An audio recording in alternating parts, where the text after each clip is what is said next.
हथियार लिए हुए उन्मादी लोगों की भीड़, पुलिस की निष्क्रिय मौजूदगी और 2 साधुओं समेत 3 लोगों की नृशंस निर्मम हत्या। पालघर में उस रात जो हुआ उसने पूरे देश को झकझोर कर रख दिया।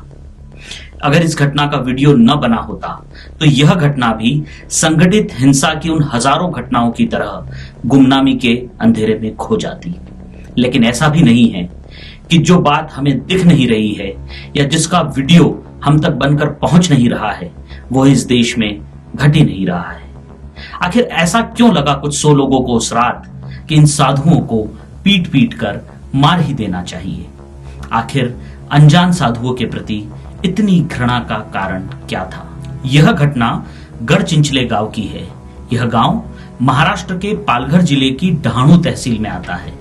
यह डहाणू तहसील एक वनवासी क्षेत्र है। वो वनवासी जो प्रकृति के कण कण में ईश्वर को देखता और पूजता है, आखिर वो मनुष्यों को इतनी बर्बरता से मारने के लिए कैसे तैयार हो गया?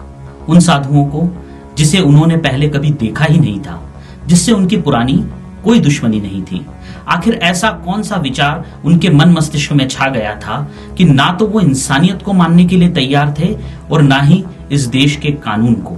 यह क्षेत्र लंबे समय से ईसाई मिशनरियों की गतिविधि का केंद्र रहा है। यह आश्चर्य की बात है कि अत्यंत कम आबादी वाले इस वनवासी गांव में 18 से ज्यादा ईसाई प्रार्थना स्थल हैं। ये किसी से नहीं छुपा है कि ईसाई मिशनरियों का एकमात्र कार्य सेवा की आड़ में धर्मांतरण होता है। धर्मांतरण इस विश्व की सबसे जटिल मनोवैज्ञानिक प्रक्रिया है। यह सिर्फ पूजा पद्धति के बदल जाने या कुछ नई परंपरा को अपना लेने जैसे सतही भौतिक बदलाव नहीं है।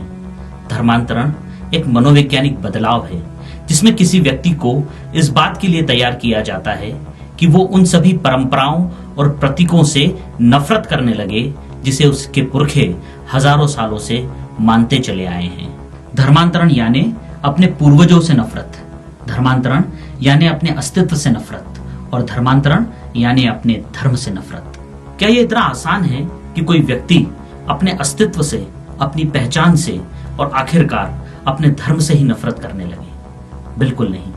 इसके लिए उस व्यक्ति या उस समाज के विचारों पर, उनकी आस्थाओं पर और उनके विश्वास पर लगातार प्रहार किया जाता है। इसके लिए बड़ी मात्रा में एट्रोसिटी लिटरेचर तैयार किया जाता है। एट्रोसिटी लिटरेचर यानी उस व्यक्ति या उस समाज के बारे में घृणा से भरा हुआ साहित्य, और इस घृणा से भरे हुए साहित्य के माध्यम से उस व्यक्ति या उस समाज को यह विश्वास दिलाया जाता है कि उनके जीवन में जो भी समस्या है उसका एकमात्र कारण है एक शैतानी धर्म का पालन, एक गलत ईश्वर की पूजा और गलत परंपराओं पर श्रद्धा। और इन सबसे मुक्ति का रास्ता है उस शैतानी धर्म को छोड़कर एक सच्चे धर्म की शरण में आ जाना। अपने पुराने धर्म, संस्कृति, भगवान और इन सब से जुड़े प्रतीकों को न सिर्फ छोड़ना होगा बल्कि उनका नामो निशान तक मिटाना होगा। पालघर के भोले भाले वनवासी धर्मांतरण की इसी अमानवीय और मर्मांतक हिंसा का शिकार हुए हैं। उनके लिए भगवा उस पुराने शैतानी धर्म का प्रतीक था जिसे वो बहुत पीछे छोड़ आए हैं, और उसे खत्म करना उनके नए धर्म के अनुसार ईश्वर का काम है। पालघर का वनवासी समाज ईसाईयत के मकड़जाल के अलावा वामपंथ की जहरीली विचारधारा का शिकार भी हो रहा है। ईसाईयत और वामपंथ के इस जहरीले गठजोड़ ने पालघर को देशद्रोह की एक नई प्रयोगशाला ही बना दिया है, जहां एक ओर पालघर के वनवासियों का धर्मांतरण के माध्यम से उन्हें मुख्य धारा से अलग किया जाता है, वहीं दूसरी ओर उन्हें वामपंथियों द्वारा आर्यन इन्वेजन की झूठी कहानी सुनाकर, उन्हें मूल निवासी बताकर अपने ही बंधु बांधवों के खिलाफ हथियार उठाने के लिए प्रेरित किया जाता है।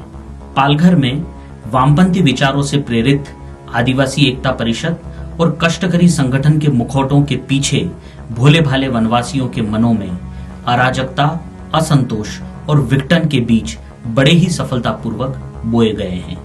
इसी तहसील के 2 अन्य गांवों में कुछ माह पूर्व ही गांव की सीमा पर इस प्रकार की घोषणा के साथ शिलालेख खड़े कर दिए गए थे कि हम इस देश के संविधान को नहीं मानते और इस गांव में किसी भी बाहरी व्यक्ति का प्रवेश वर्जित है। कुल मिलाकर पालघर की घटना के पीछे वामपंथ और ईसाईयत का जानलेवा चरित्र है, जो इस देश को और विशेषकर वनवासी समाज को भीतर ही भीतर खोखला करता जा रहा है।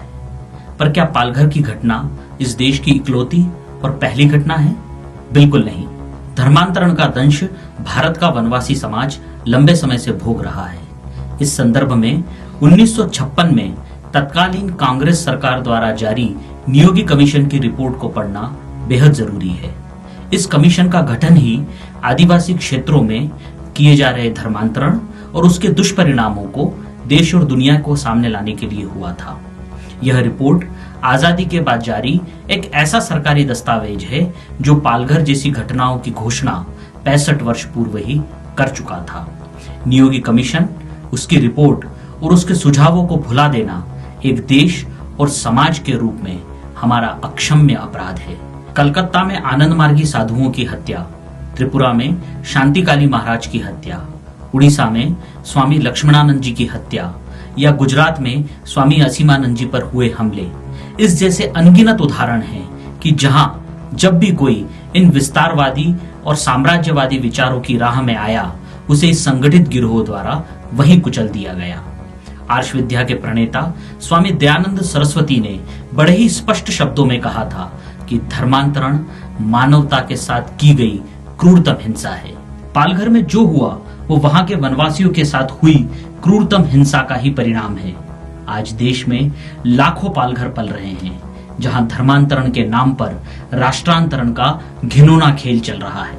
स्वामी कल्पवृक्षगिरी महाराज और स्वामी सुशीलगिरी महाराज को हमारी सच्ची श्रद्धांजलि तो यही होगी कि हम धर्मांतरण पर बने नियोगी कमीशन की रिपोर्ट का पुनर्पाठ करें, उसके सुझावों के प्रकाश में धर्मांतरण पर एक नए आयोग का गठन करें और स्वामी विवेकानंद के शब्दों का पुनः स्मरण करें कि हर एक धर्मांतरण के बाद न सिर्फ एक हिंदू कम होता है बल्कि देश और धर्म का एक शत्रु बढ़ जाता है।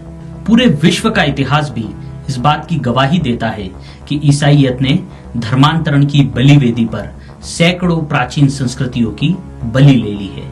पालघर की घटना के बहाने एक प्रश्न उन बुद्धिजीवियों से भी पूछा जाना चाहिए जो वैसे तो सबाल्टर्न कल्चर का झंडा उठाकर पूरी दुनिया में घूमते हैं, लेकिन भारत के वनवासी समाज की विशिष्ट एवं समृद्ध संस्कृति को ईसाईयत के दावानल में झोंकने के लिए उतावले दिखाई देते हैं। पालघर जैसी घटना फिर से न हो, ये हमारे मन की इच्छा तो हो सकती है, लेकिन जमीन की सच्चाइयां इसका कोई आश्वासन नहीं देती। अगर आप वास्तव में पालघर की घटना से विचलित हैं, तो इसके पीछे के कारणों को जानिए। वामपंथ और ईसाईयत की जहरीली विचारधारा और उनके तौर तरीकों को समझिए, क्योंकि एक संवेदनशील समाज सिर्फ प्रतिक्रिया देता है, किंतु प्रति उत्तर देना एक बुद्धिमान समाज का लक्षण है। Do not react but respond.